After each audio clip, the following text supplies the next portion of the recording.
and we're really pleased to have you here today. And as you just heard, we are recording the session. So if for some reason you have to leave early or you want to check out the presentation again in the future, we will have it posted to our YouTube channel as well as on our website. So with that, I will turn it over to Alberto Vargas, our Associate Director, who will be introducing our speakers today. And thanks again for joining us.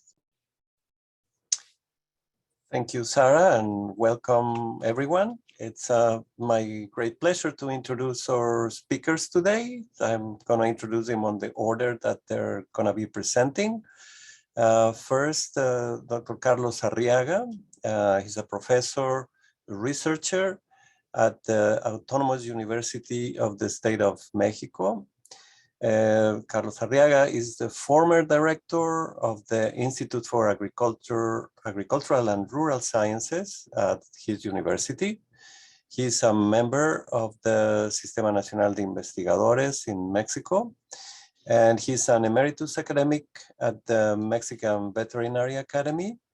He's a member of the Mexican Academy of Sciences, and he's also an associate of the international journal Tropical Animal Health and Production.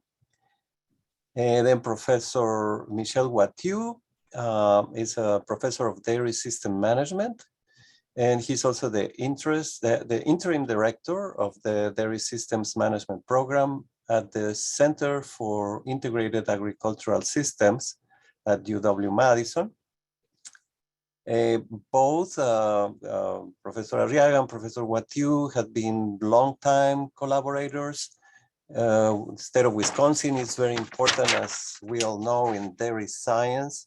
And there are several states in Mexico that are also important in these production systems, including the state of Mexico, the state of Jalisco, the state of Querétaro. And Professor Wattiaux has taken students, led research, and do several collaborative programs with his colleagues in Mexico. And today we're gonna hear both of them presenting on smallholder dairy systems and sustainable development goals, the case of Central Mexico. Thank you very much, Carlos and Michel, for presenting, and I'll give the floor to you. Thank you. Thank you very much, Alberto and Sarah, and thank you all of you for attending this presentation. I'm very happy to strengthen the links that, as Alberto said, we've had over several years with University of Wisconsin at Madison. And I'd like to share with you some of the work that we've been undertaking at the Institute of Agricultural and Rural Sciences of the Universidad Autónoma del Estado de México. We're not the national university, we're a state university in the state that surrounds Mexico City. We're going to talk about small-scale dairy farming in Mexico, and my presentation talks about the contribution to rural livelihoods. There's a number of students and colleagues who have contributed to the work that feeds on this presentation, but the main ones are Sirley Carrillo Hernandez, a PhD student, Fernando Prospero Bernal, who undertook his PhD with us, Carlos Galdino Martinez Garcia, a colleague at the Institute, and myself. Just to start with the context of dairy production, cattle production in the world. This is a map of the how cattle is distributed worldwide, and Mexico, which is almost 2 million square kilometers, that's about over a third of the size of the United States. And the interesting thing is that in Mexico, 88% of farms with cattle are smallholder, or small production systems with herds of under 35 head. And in terms of dairy production, especially or specifically, Small scale is the norm around the world. Those mega farms that we know about in several countries tend to be the exception, even in countries like North America, United States, and Canada. The only place with larger farms would be Australia and New Zealand. But in Latin America, the herd size is 14 cows. Even in the European Union, this is counting the United Kingdom before Brexit, it's 19 cows. Asia and Africa have smaller herds. So small scale is the norm of dairy production around the world. In Mexico, we have about 32 million head of cattle. We're the eighth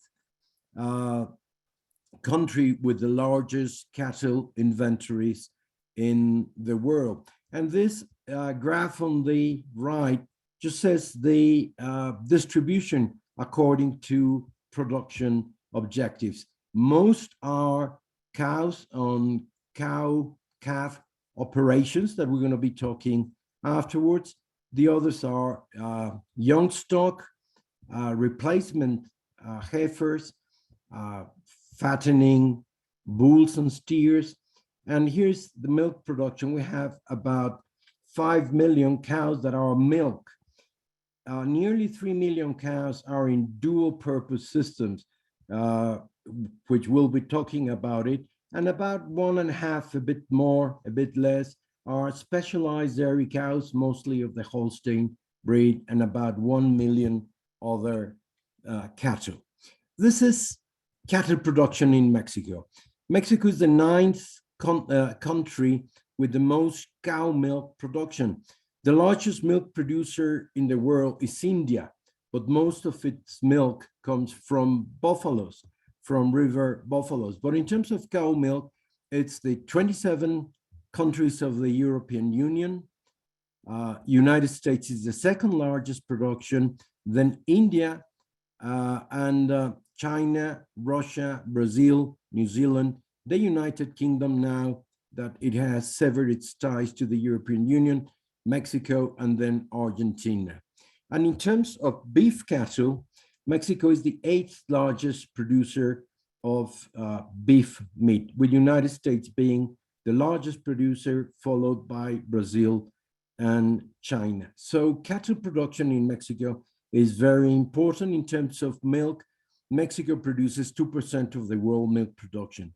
So you can have an idea of the size of dairy production in Mexico. Although it is the 9th largest producer in the world, it's about the same production as Wisconsin. Wisconsin has around 13 million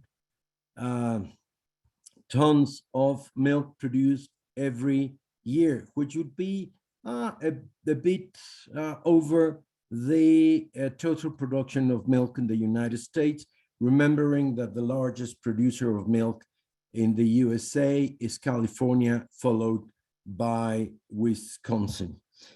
An interesting relationship on cattle production in Mexico is the exports and imports of live cattle. These are the exports of live cattle, where Mexico is the largest exporter of mainly male castrated weaned calves for fattening, and most of these go to the United States. So Mexico is the largest exporter, and this comes from a long time after the Spaniards arrived in the Americas. There was a very important livestock trade between what is now Mexico and what is now the USA.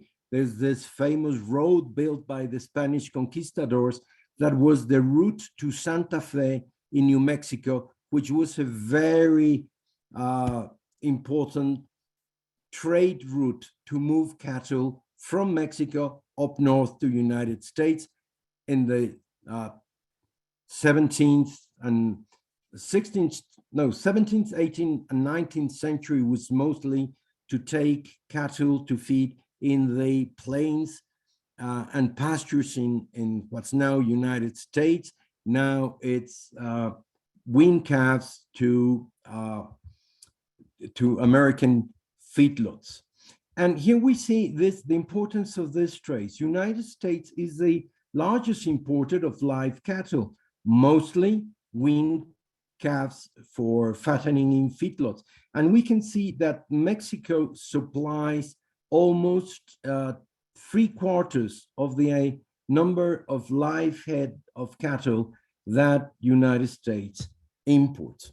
In terms of milk production, even though Mexico is one of the largest countries producing milk, its production is not enough to meet demand, so that Mexico is the second importer of dried skimmed milk, with around 340,000 tons per year. Talking about specifically of our dairy systems, we're going to talk about two systems. One is small-scale dairy production, which takes place in all of Mexico. And the other specialized milk production system would be mid and large scale, which is located basically in central and north Mexico, as Alberto said, like in the state of Jalisco, which is the largest state, and in the region of La Laguna, in South Coahuila and North Durango, which is a very large milk producing region in Mexico, where you have all these very large farms with thousands of milking cows. This was the distribution of milk production by system.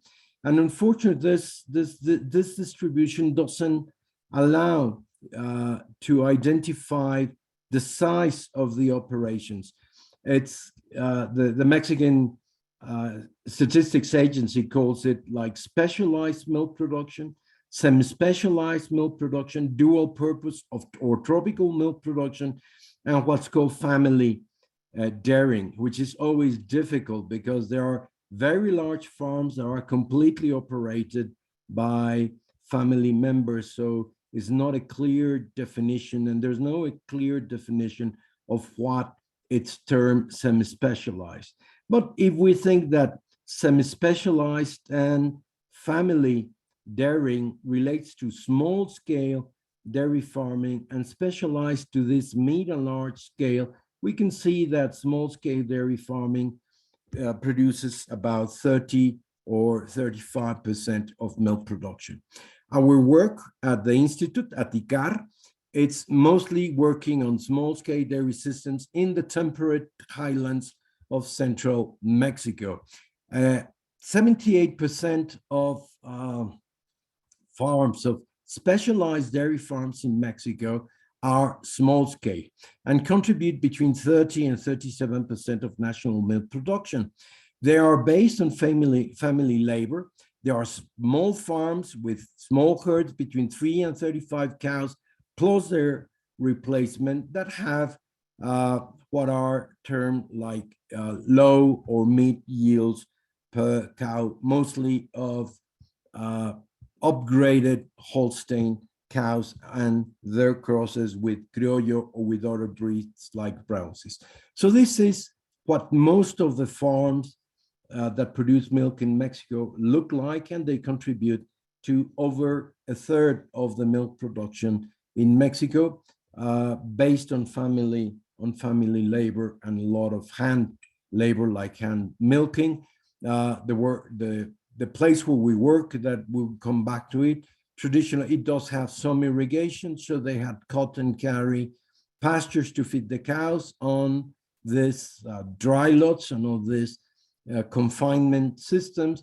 And one of the proposals that our team has been investigating is, rather than cutting and taking the pasture to the troughs, get the cows out to let them graze their own feed and complement the dry season in winter, rather than with straw, which was a traditional feeding practice, and what little pasture can be grown in winter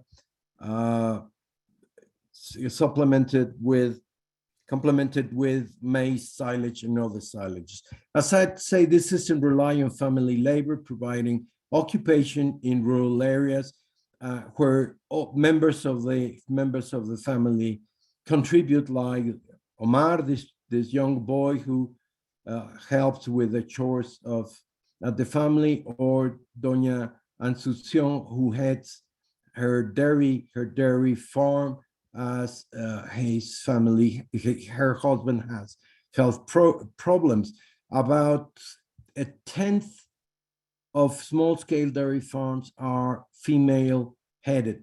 Women are the women in charge, although there's still much work to do in terms of the empowerment of women as leaders and head of their farms, because even though they are in charge of all the chores and all the running of the farms, they are usually related to a man who cannot work, who has migrated, and a few households where the man has definitely left or who has died, and those would be like where the women are totally responsible for the farming operation.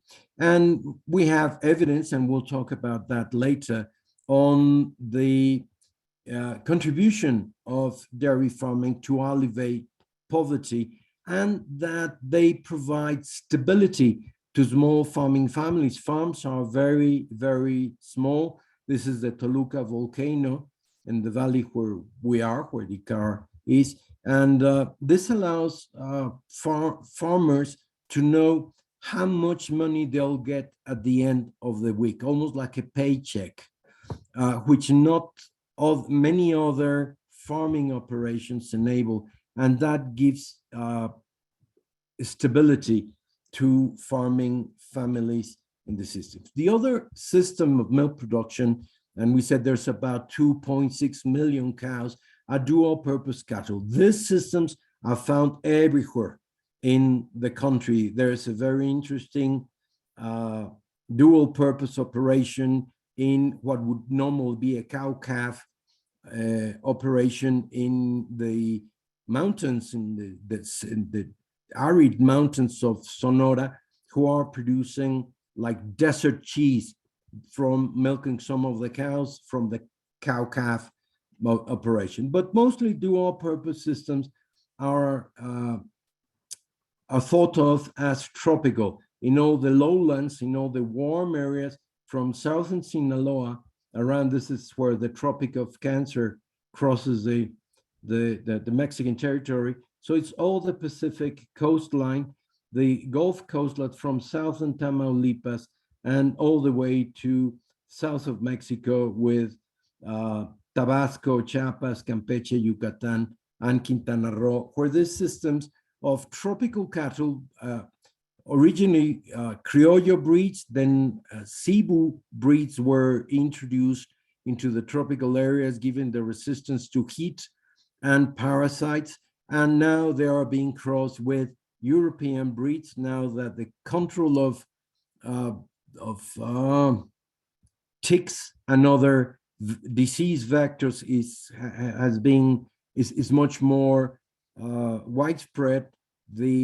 The use of European breeds is more common in these tropical areas. Most of Mexico has a subhumid climate where we have a rainy season in the summer where there is lush pasture and a lot of feed, and the dry season when there is no forage growing. And this calls for the need to supplement cows with concentrates or other feeds, like these cows who are getting some sorghum forage as a complement in the dry season. They have low productivity, sorry, there's an F missing here, low efficiency, and it's the silvopastoral systems, which this would be an extensive silvopastoral system where you have the pasture, a variety of herbs and forbs, and bushes and trees that provide forage for the animals and complement their diet.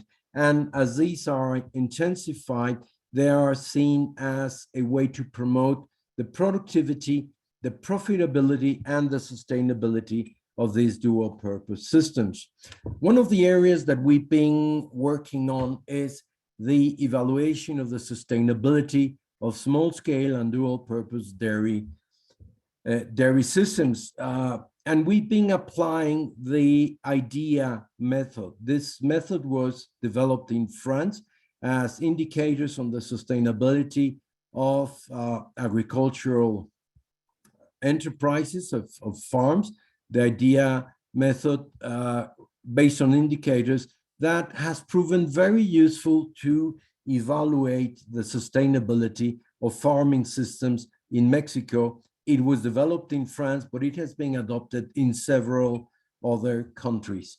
The method has the three scales of sustainability: the agroecologic scale, the social and socio-territorial scale, and the economic scale, with 17 objectives in 10 components, 3 for the agroecological and 3 for the socio-territorial scale, and 4 for the economic scale. Each one of the components can add has a maximum score that can be achieved to a maximum of 100 points, and the scale with the lowest score determines the sustainability of the system. As and we've been working. This is the state of Mexico. This is where we are here in central Mexico, in the Central Highlands. Although we are in the tropics, we are temperate, subhumid temperates due to altitude. There's a volcanic range that crosses from Veracruz to Colima around the 20th parallel. So we are at a height of over 2,400 meters.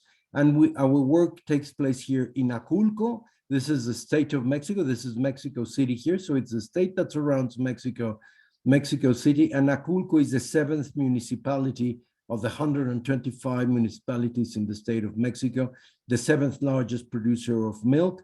And our work is here in Temascaltepec and Zacazonapan, which is going down towards the Pacific, to the Pacific coast. So it's in a warm climate, semi-tropical, subtropical, subhumid, warm climate with mean temperatures of 23 degrees, more rain compared with a mean here in the highlands, a mean of 13.2 degrees Celsius, with large oscillation in temperatures, with below zero temperatures in winter and above 20 degrees at midday. So a very large difference in temperatures, and around 700 to 800 millimeters of rain per year. And these are the scores on the sustainability using the IDEA method. Here are the components of sustainability, the 10 components of sustainability, and how in the rainy season they compare the small-scale dairy systems, temperate systems, or the dual purpose in subtropical conditions. The level of sustainability, the scores were just on the 60% on the agroecological scale, 50% on the socio-territorial scale, and 52% on the economic scale. So the level of sustainability in small-scale dairy systems in the rainy season is 52 points over 100, while on the dual purpose, they rely on grazing of tropical grasses in this pastures and silvopastoral systems that I showed you the pictures. It has a very high agroecological score, a high socio-territorial scale, and the lower scale, the weak link is the economic scale, and this determines the sustainability. All of the sustainability during the rainy season of dual purpose systems is over 10 points higher than in the small scale dairy systems in the highlands. And in the dry season, it's the difficult season for both systems, where the sustainability drops to 48. Again, it's the economic scale, the weak link in these systems. The scale that limits the sustainability of the systems. It's a mid-level sustainability. And interesting, there's the time when the dry season in the dual purpose, when the grazing of pastures cannot support milk production. Some farmers stop milking cows, so they stop having the income from milk sales, which play a very important role in this systems, make them more efficient. And those who carry on milking over the whole year have to buy in concentrates and have to buy in all the forage sources to complement the dry pastures. So the sustainability, although higher, still higher than in the small scale dairy systems in the temperate highlands, it has a very dramatic drop of nearly 10 points in the sustainability. So we can find areas of opportunity to improve the profitability, the productivity, profitability, and sustainability of these systems. And how do these small-scale dairy systems contribute to alleviate poverty? One work that our team undertook in 2005 show how small-scale dairy farming was able to alleviate poverty in the rural areas. That work has been updated in 2019, and we have 6 groups. This is the group headed by females, by women, and 5 groups headed by men. There's the herd size. Most groups have between 10 and 15 cows, except group 4, which is what would be the larger farmers within the smallholder farmers. About 4.5 family members per family. Small variations in the price of milk they get for their milk. There's there's some variation. Again, it's the large farm that sells more, the large farmers who sell more milk with no differences in the other farmers. And this is the income that families receive from the sales of milk. We have like the farms headed by women and the smaller farms headed by men that have the same income per day from the sale of milk. We have no difference in the other groups headed by men that have almost double the income that the women and the smaller male farmers get. And of course, the large farmers get higher incomes from their larger farms. But when we divide this by the average family members, we find that even the women-headed group and the smaller farms headed by men get $2.80 per day, which is about the $1.90 per person per day that the World Bank has set as the poverty line. And this would be my presentation, and I hope we can have a discussion after Michel's talk. Thank you very much.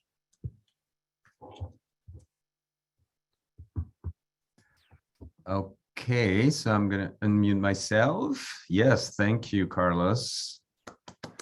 Thank you so much. I'm going to take over here, share my own screen. Let me see. Now I need to do this right. I think this is the screen I want to share.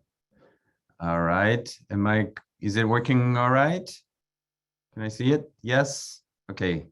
So now I need to get to move my slide somehow. Yeah, here we go. All right. So you've heard Carlos talk about the cases of central Mexico in terms of dairy systems, small scale, and their sustainability. What I'm going to do is take a step back and look at the big picture of sustainability and the Sustainable Development Goal of the United Nations. And this started as an idea that came across my mind in terms of a sabbatical project that I would like to get involved in next academic year. And so I'm still waiting to hear from the State Department. I did apply for a Fulbright, and I'm really looking forward to the opportunity to carry out some of the work that I'm going to share with you here. So, but let's start with a few definition of words. Carlos talked a lot about sustainability. Sustainability is a concept that is, in one way, well-defined, and in another way, really poorly defined. But it's well-defined in the sense that most everyone agreed that there are three pillars to it: the social component, the environmental, the economics. Other people have referred to it as the 3 Ps: people, planet, profits. All these metaphors have their own limitation in terms of what the concept really referred to. So, but it means to hold from below so that it continues into the future. There is a legal definition of sustainable agriculture in the United States that was passed with the Farm Bill way back in the 1990s. When I say way back, actually, it's not that long ago. You know, when you think about agriculture, and only 1990s did come the time when sustainability of the agriculture had the definition. And so it's referred to a mix of plant and animal in one particular location, site specific, as it says in the definition, that over the long term, without a very clear, specification of what long term means, 10 years, 20 years, 50 years, 100 years, who knows, satisfy human food and fiber needs, enhance environmental quality, natural resource base upon which the agricultural economy depends, make the most efficient use of non-renewable resources and on-farm resources, and integrate, where appropriate, natural biological cycles and controls, and sustain the economic viability of farm operation and enhance the quality of life of farmers and society as a whole. So I don't expect you to remember this definition by heart, but what I want you to recognize is that this definition embodies the 3 pillars of sustainability, basically: the economic, the social, and the environmental. And by the way, when I was growing up, the definition of sustainable agriculture stopped here, because it was taken for granted that farmers were doing this, farmers were doing that, and society was benefiting of it. But it's no longer the case in many developed parts of the world. What is sustainable development? Well, sustainable development came to us in 1987 through the United Nations Brundtland Report as the development that meets the need of the present without compromising the ability of the future generation to meet their own needs. This was obviously done at the United Nations, so we are referring to national level, policy making, political economy kind of, thinking here. So, but you see that, there are very different concepts and ideas related to sustainability. And again, this report really emphasized back in the 80s, the environmental component after the burst of economic growth after World War II, with still very little emphasis on the social component, which we know now is taking an ever more important role in understanding what sustainability is really about. So let's talk a little bit about Sustainable Development Goal of the United Nations. Us in the College of Ag, to be honest with you, we don't talk a lot about these Sustainable Development Goals. And it's one of the things that I try to get to the student in my class to be a lot more familiar and aware of. There's 17 goals, 169 targets, 232 indicators, and they all feed into that scaling of and scoring of 90 countries. Actually, there was data from 90 countries to give a score, each nation, on how they reach some of those very basic aspects of development. And I'm not going to go through the list of all of them here for lack of time, but just give you a sense, right? No poverty, zero hunger, good health, renewable energy. Those are the things that I think we all agree that we should be aspiring to, goals and targets for the work that we do, for the people that we serve as, community of researchers and educators around the world. Obviously, the countries that are richer have a higher score than countries that are with more limited means. And when you look at different regions of the world, what I found interesting looking at this data was that since 2015, Latin America and the Caribbean is a region of the world where its progress have stalled, if actually not goes down, which is a concern here. And you see in many other parts of the world, although the progress is slow, there is progress over time. Looking at the goals, the 17 goals and how they changed since 2015, you see obviously that the thing that pops out in this graph is that the number 9, industry, innovation, and infrastructure, has made a lot of progress around the world, but with a little bit of good progress too for the no poverty, sustainable development goal number 1. But when you look at most of the goals that for which agriculture and food has kind of a direct line of connection, there's very little, relatively little progress, and sometimes even, hardly no progress at all.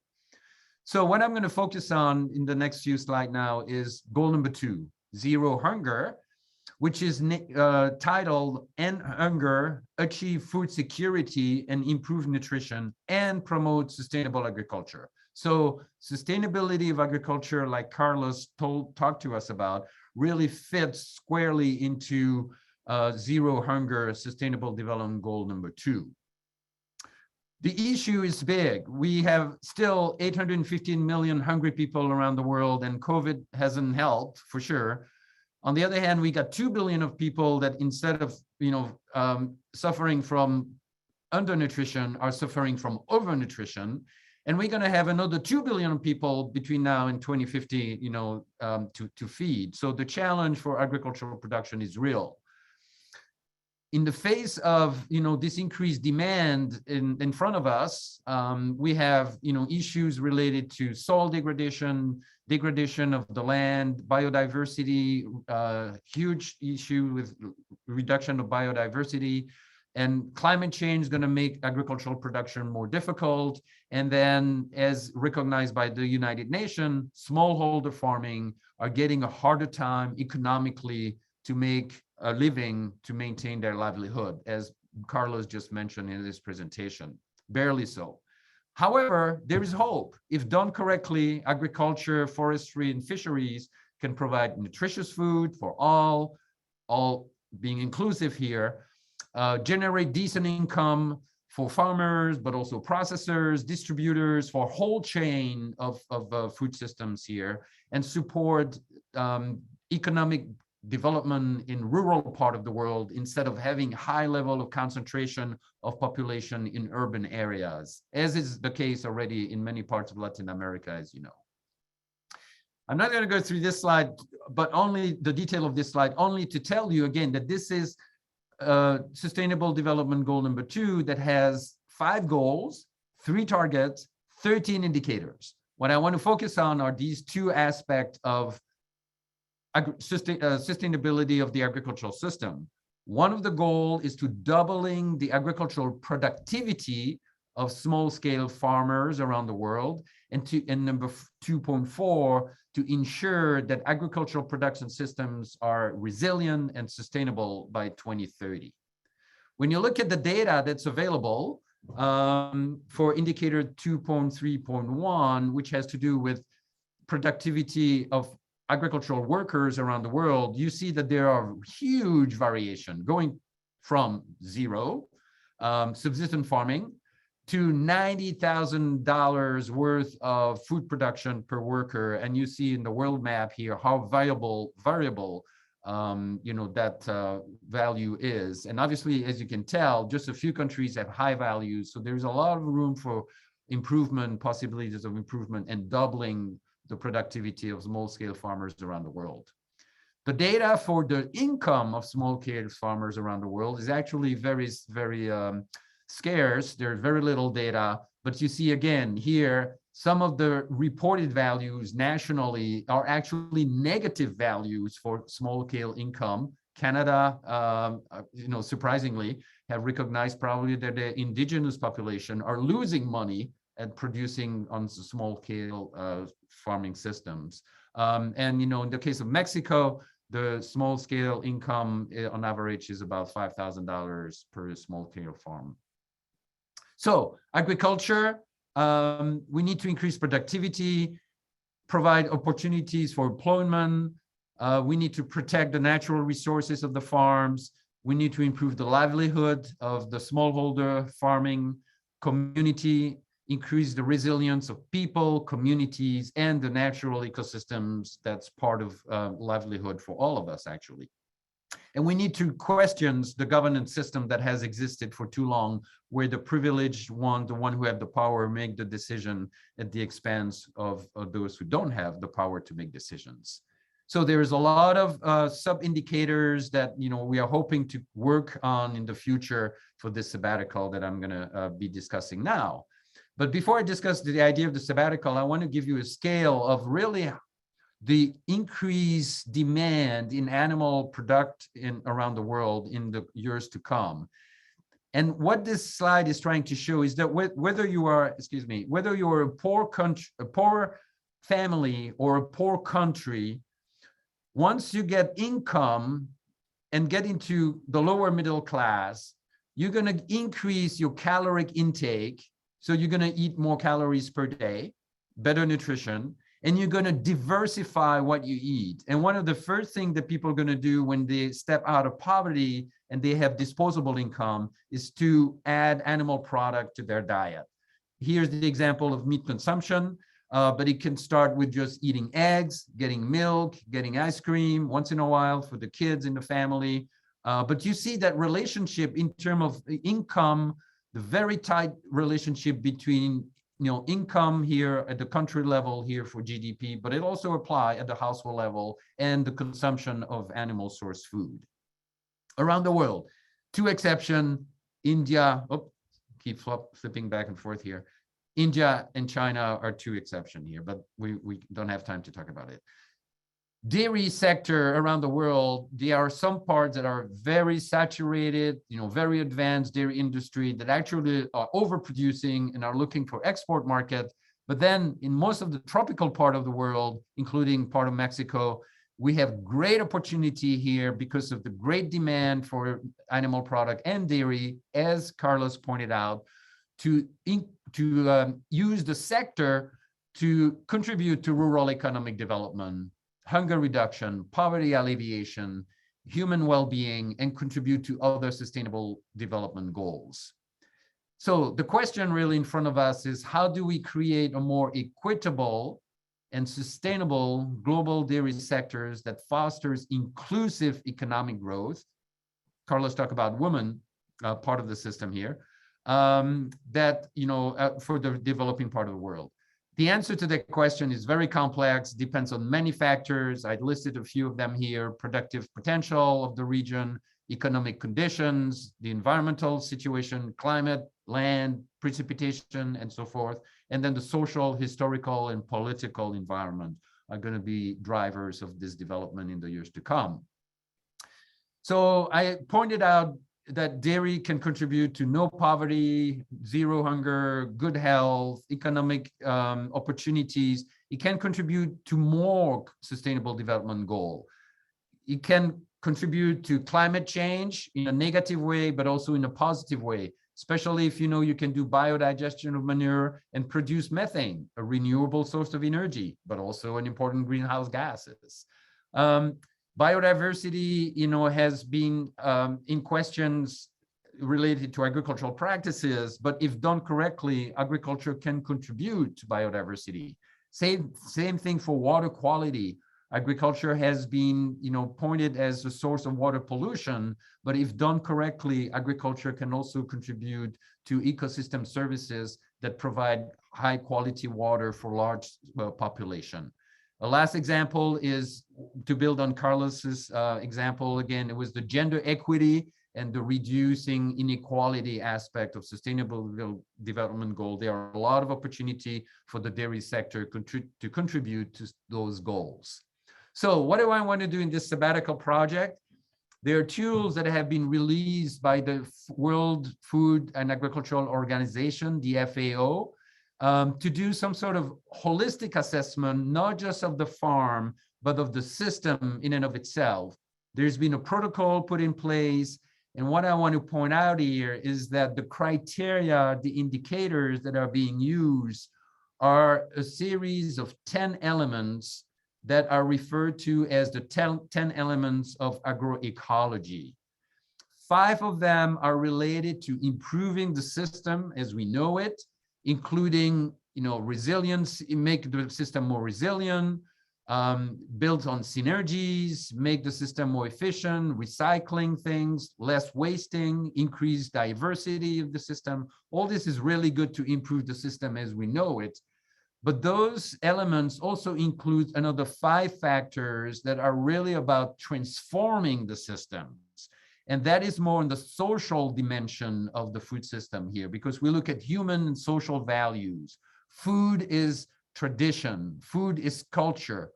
And we need co-creation of knowledge between, university type researchers with the knowledge of the people in the field who really know how to work the land, the landscape, the animals and the plants that they work with on, every day of the year.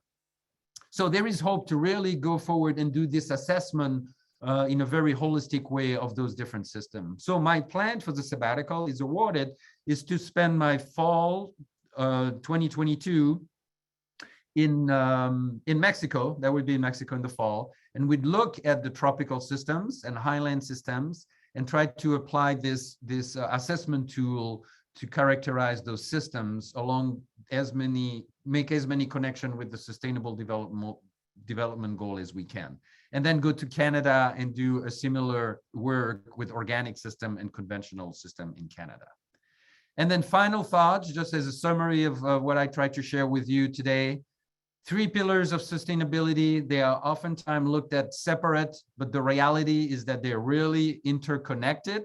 And it's really at the intersection of those 3 pillars that the interesting things is happening here in terms of efficiency of the systems, in terms of making the systems more equitable and just, and maintaining the health of the people, of the community, of the entire ecosystem. This is what's going to help us reach out sustainable development goals across nations, literally. Here is the first sentence of an article that was published last year in The Lancet, that medical journal in the UK is probably know. Humanity faces the grand challenge of reconfiguring agriculture and food systems to deliver healthy diets that are accessible to all people while safeguarding planetary health. We really have a challenge in front of us here. We need to stop looking at, dairy farm as just a farmer milking cows. Dairy farm is a very complex systems using natural resources with economic, social, and environmental implication, very interconnected to a lot of communities around the world. And I think, again, our challenge is to recognize how the dairy farming sector interconnect with many of the sustainable development goals of the United Nations. And then finally, just to make sure we are all on the same page, dairy serves different people for different purposes. So it's not one size fit all, but you need to contextualize the dairy industry to do an assessment of its sustainability. And so there is no single answer to making a sector more sustainable.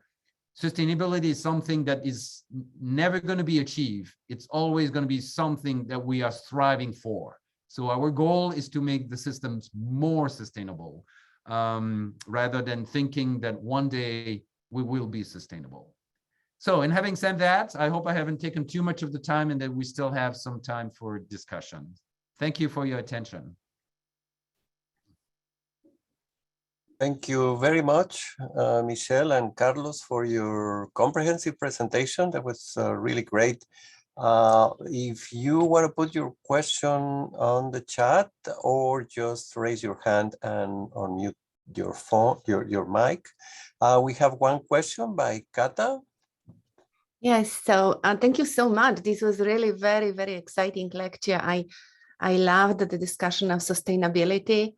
And I have 2 questions. One, could you explain a little bit more how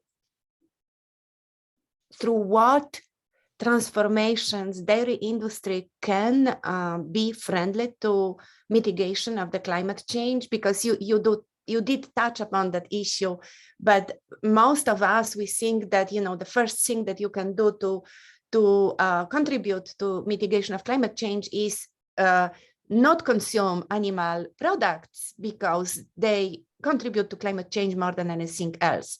And I kind of sense from your presentation then, rethinking it through small farming and through agroecological approach would transform that, and seems to be a fascinating point of your lecture. I would like to hear about it more. And my second question has to do with measuring productivity, because I hear that there are attempts of including the externalities, deducting them from the measure of productivity. So would that map that reflects such tremendous differences in productivity of different farms around the world look different? And how different would it look if we included externalities? Yes. Excellent questions. Carlos, is it okay if I go first? And Michel, can you stop sharing your screen? Let me see. Oh yeah, here we go. Thank you. Appreciate that. I was wondering what was wrong with me. Yeah. All right. So for sake of time here, yes, you're right, Kata.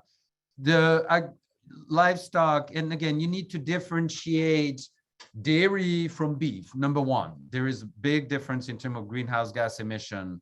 And there is no questions that the enteric fermentation from ruminant agriculture, from dairy cows and beef cows, contribute, again, to climate change. The accounting, in my best estimate, says that food system as a whole, right? Not just the farm, but the whole chain, right? Not what happened only in the farm, but after the raw product leave the farm and get processed, you know, and then stored and then transported and all the way to the consumer. That food system is about 20% of emission in the United States. And I think we all can realize that the vast majority of the greenhouse gases that are produced and emitted is basically related to fossil fuel combustion. So that's what I keep telling my student, you need to keep things in perspective here. Think about what you eat, but also think about what you drive, okay? Because at the end of the day, this is more 70% of, our emission is related to combusting fuel. So that needs to be kept in check here. And yes, you will not be able, although there's a lot of research to reduce the emission of methane from cattle, and some progress is being made. There are opportunities of agriculture to counterbalance that. Number one is biogas from manure, which is a source of energy that are actually being used in many parts of the world, in the developing part of the world, as a source of energy on small-scale farming system.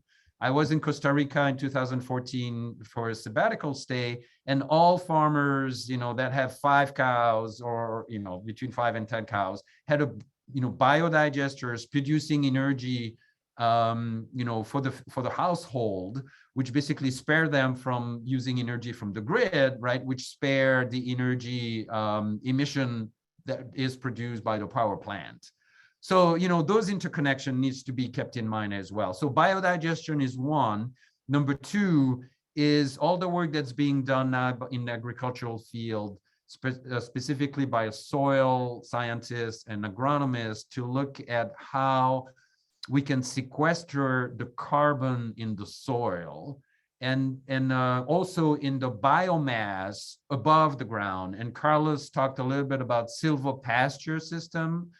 The more you can grow plants that's going to accumulate biomass in them, the more you're going to remove CO2 from the atmosphere through the photosynthesis from those plants. And so the more we direct our agriculture through this, storing of carbon in the soil and storing of carbon in the form of trees, long-term, storage of carbon in that type of biomass, the greater the difference we can make and could, counterbalance the enteric methane from the cows. Carlos, do you want to complement this? Well, but basically you've said everything. There's a lot of work going on the sequestration of carbon by soils. And there's some evidence from silvopastoral systems and permanent pastures like in New Zealand, Ireland, parts of Europe, that the carbon kept in the soil by these permanent pastures can enable a zero carbon livestock production, and not only not emitting not only a balance between the emittance of CO2 and soil sequestration, but a positive sequestration with less carbon released into the atmosphere and more carbon kept in the soil in the system. So there's a lot of room to move, but we should always keep in this side that Michel is saying, like in the US, there are 9.5 million dairy cows. 9 million dairy cows, but there are 9.5 million horses. And the amount of dogs and cats in the US could feed 100 or something million people.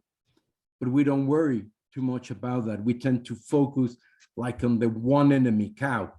And the issue is much more complex, and the possibilities to improve are also many and complex. Yeah.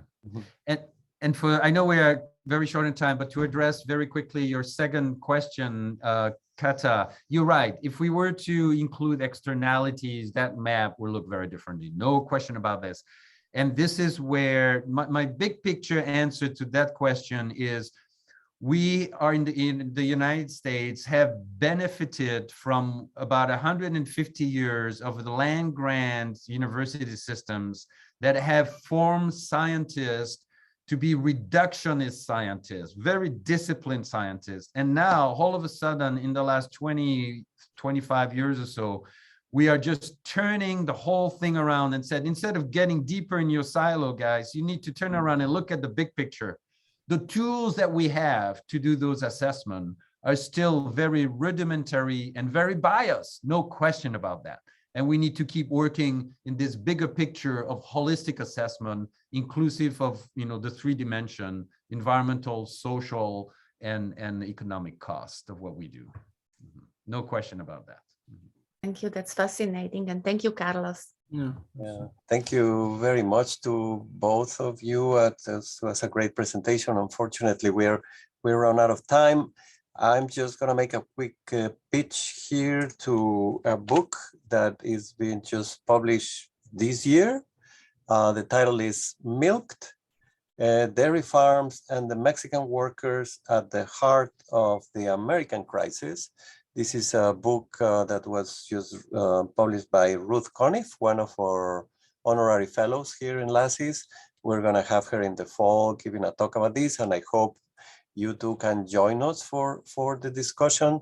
LASIS is trying to strengthen the connection and the links with the College of Agriculture and Life Sciences here at the university, so to strengthen our interdisciplinary emphasis. And again, thank you very much for your presentation, and look forward to seeing you again.